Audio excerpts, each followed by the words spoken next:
எனக்கு ஒரே இனிய அமுதம்னா இந்த கண்ணபிரான் மட்டும்தான். தேவர்கள்லாம் ஏன்னா அந்த சந்திரனை பொதுவா அமுதை பொழியும் நிலவுன்னு சொல்லுவா. தேவர்கள்லாம் பார்க்கடல் கடைஞ்சு வந்த அமுதத்தை உண்பவர்கள்பா.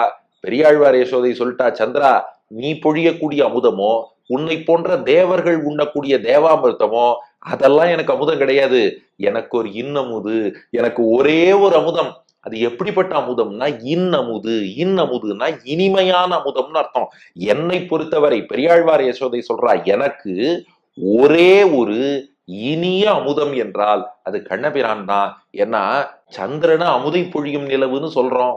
ஆனா அது வளர்கிறது, தேய்கிறது, எல்லா காலமும் அமுதை பொழியுமான்னு தெரியாது. ஆனா கண்ணபிரான் இருக்கானே, எப்போதும் அருள் அமுதத்தை நமக்கு பொழிந்து கொண்டே இருக்கிறான். தேவலோகத்துல ஒரு அமிர்தம் இருக்குங்கிறா. அந்த அமிர்தத்தை தேடி போய் எடுக்கிறதே ரொம்ப கஷ்டம். எடுத்தாலும் அது பெருசா சுவையாலாம் இருக்காதான், வெறும் உப்புச்சாரா தான் இருக்குமா. அதுக்கு மேலேயே அதை சாப்பிட்டாலும் உடல் நோய் வேணா தீருமே ஒழிய ஆத்மாவை பிடிச்ச பிறவி பிணி எல்லாம் தீராது. அதுக்கு மேல அளவுக்கு மீறினால் அமுதமும் நஞ்சுன்னு சொல்லிடுறா. ஆனா எம்பெருமான் அப்படி இல்லை, கிட்டக்கவே இருக்கிறான். எல்லோரும் போய் அவனை சேவிக்கிறோம், அவனை அனுபவிக்க முடிகிறது, எல்லோருக்கும் அருள் புரிய தயாராக இருக்கிறான். கண்ணாலேயே இந்த அமுதத்தை பருகுகிறோம். எவ்வளவு பருகினாலும் திகட்டவில்லை, அழுக்கவில்லை.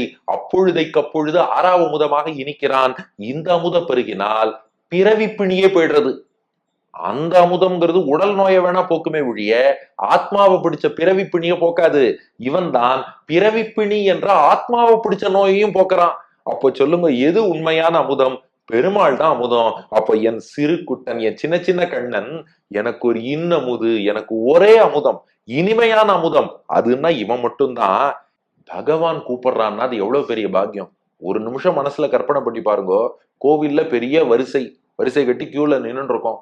திடீர்னு பெருமாள் அர்ச்சகர்ட்டியோ ஒரு கைங்கரிய பரட்டியோ சொல்லி அங்க ஒருத்த நிக்கிறான் பார், நம்ம பையன் வர சொல்லுன்னு கூப்பிட்டாருனா அது நமக்கு எவ்வளவு பெரிய பாக்கியம். அது பலர் முன்பு அருளிய பாம்பனை அப்பன் என்று இதை ரொம்ப அழகா நம்மாழ்வாரே பாடி இருக்கிறார்.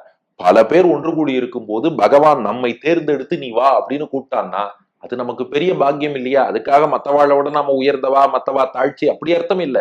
பெருமாள் நம் மீது அபிமானம் வைத்திருக்கிறார்னு அர்த்தம்.